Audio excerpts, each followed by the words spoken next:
Hello friends, welcome again to my channel कहानियाँ अजब गजब। तो फिर से लाया हूँ फ्रेंड्स आप सब लोगों के लिए एक नई और यूनिक स्टोरी। और स्टोरी का नाम है when the clock strikes 13। And again friends, इस स्टोरी को भी लिखा है सर रस्किन बॉन्ड ने। So without wasting any time, let's start with when the clock strikes 13। एक दिन ये ख़ानदानी घड़ी 13 बजाएगी और मैं हमेशा के लिए आज़ाद हो जाऊंगी। ये रानी माँ ने अपने मन में सोचा जैसे ही घड़ी ने 12 बजाए। और इसी बात के साथ रानी माँ ने एक बड़ा वोडका का पैक ग्लास में डाला। वह कुछ वक्त पहले ही अपना टेस्ट बदलते हुए दिखी थीं, यानी जिन से वोडका पर आ गई थीं। पर वैसे भी अब वोडका सुबह सुबह भी वह चाय कॉफ़ी की जगह पीने लगी थीं।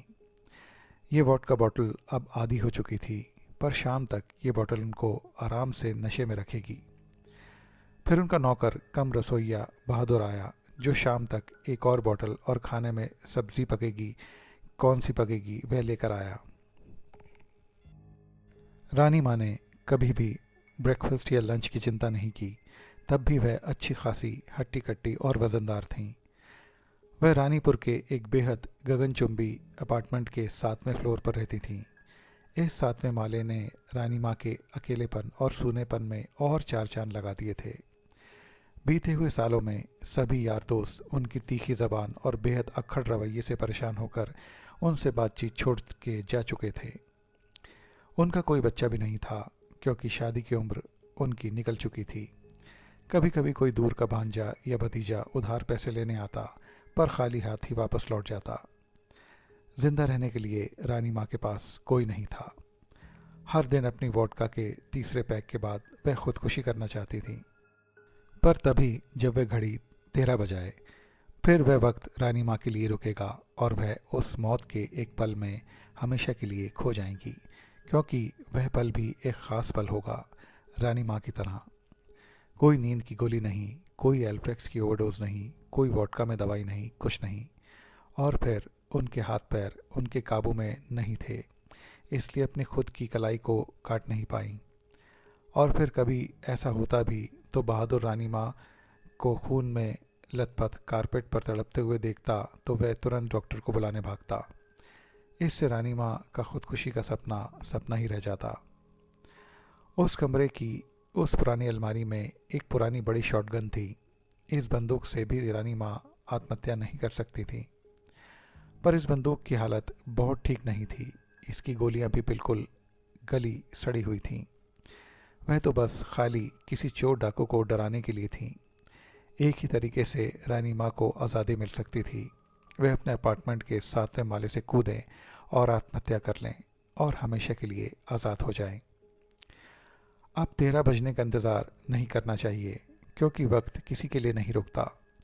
वक्त तो बस चलता जाता है, उन सब के लिए भी जो हज़ारों लाखों लोग इस अपार्टमेंट के नीचे घूम रहे हैं और उनके पास कोई ना कोई ज़िंदगी जीने का मकसद भी है। और कई जगह तो बच्चों की भारी भीड़, कुछ बेहद खुश, कुछ दुखी, मगर सब के सब जिंदा। रानी माँ जैसी सोच किसी की भी नहीं थी। फिर रानी माँ ने अपनी बड़े अपार्टमेंट की बैल्कनी को खोला और वहाँ शांतिपूर्वक खड़ी हो गई। लो रेलिंग से पार देखती हुई नीचे सड़क पर काफ़ी चहल पहल थी। कार, स्कूटर्स, साइकिल वाले, खोमचे वाले, पैदल चलने वाले इत्यादि। वह इस बात से अनजान थे कि कोई औरत उन्हें ऊपर से देख रही है। एक वक्त में रानीपुर की महारानी ऐसे ही इन बेचारे लोगों पर नज़रें रखती थीं, मगर अब उनका राज इस अपार्टमेंट की दीवारों से आगे नहीं जा सकता। टिक टॉक, क्यों इस मनहूस घड़ी को बार बार सुना जाए। वक्त को कभी ना कभी मेरे लिए रुकना ही होगा, और वह ज़रूर रुकेगा। दूसरी ओर एक तरफ कर्नल जॉली एक दम कदम से कदम मिलाते हुए एक आर्मी की धुन सीटी में बजाते हुए आते दिखे। कर्नल जॉली एक रिटायर्ड शख्स थे।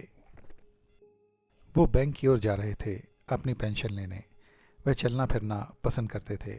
आते जाते जानकार लोगों की तरफ हाय या हेलो में हाथ हिलाते थे। किसी न्यूज़पेपर वाले के पास कभी रुककर अखबार खरीदते या फिर कभी कभी एक आइसक्रीम का आनंद लेते। आइसक्रीम खाने के मामले में वो एक बच्चे की तरह थे। वह अपने रिटायरमेंट का पूरा आनंद ले रहे थे। उनके दोनों बेटे विदेश में थे और वहीं पर सेटल थे, और पत्नी घर का रखरखाव करती थी। और आज तो उनकी पत्नी चाय के साथ खाने वाला फ्रूट केक बेक कर रही थी।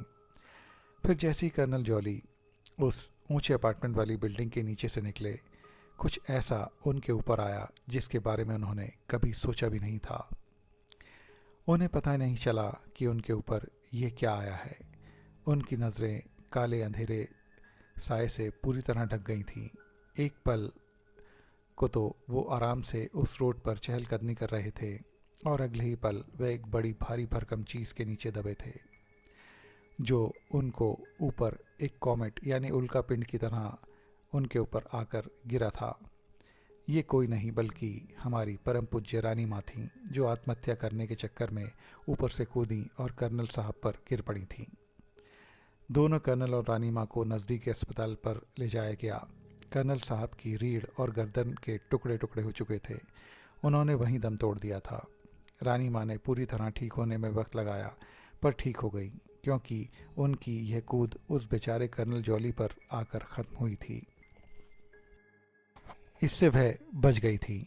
फिर ठीक होने के बाद वह हमेशा के लिए उस अपार्टमेंट को छोड़कर अपने पुश्तैनी फार्म हाउस पर चली गई थी। पर बेचारे कर्नल जॉली, ज़िंदगी से प्यार करने वाले, अपनी ज़िंदगी को बेकार में खो बैठे। वहीं रानी माँ, जिन्हें ज़िंदगी से कोई प्यार नहीं था, वह अब भी जिंदा थीं। वह आज भी घड़ी के 13 बजने का इंतज़ार कर रही हैं। तो फ्रेंड्स, ये थी story when the clock strikes 13। ये स्टोरी आपको कैसी लगी प्लीज़ कमेंट करके ज़रूर बताएं। मेरे चैनल को लाइक, शेयर और सब्सक्राइब करना भी ना भूलें, और बेल आइकन प्रेस ज़रूर करें। मेरे और भी वीडियोस आपको मेरे चैनल पर मिल जाएंगे, उन्हें भी अपने फ्रेंड्स और फैमिली के साथ ज़रूर एंजॉय करें। फ्रेंड्स, अब आप महज सब्सक्राइबर्स नहीं, फैमिली हैं, इसलिए देखते रहिए कहानियाँ अजब गजब, स्टोरीज़ फॉरएवर को, और इन्जॉय करते रहिए मेरे सभी वीडियोस को। तो फ्रेंड्स, आप सब लोगों से मिलते हैं मेरे अगले इंटरेस्टिंग वीडियो में। तब तक के लिए बाय बाय।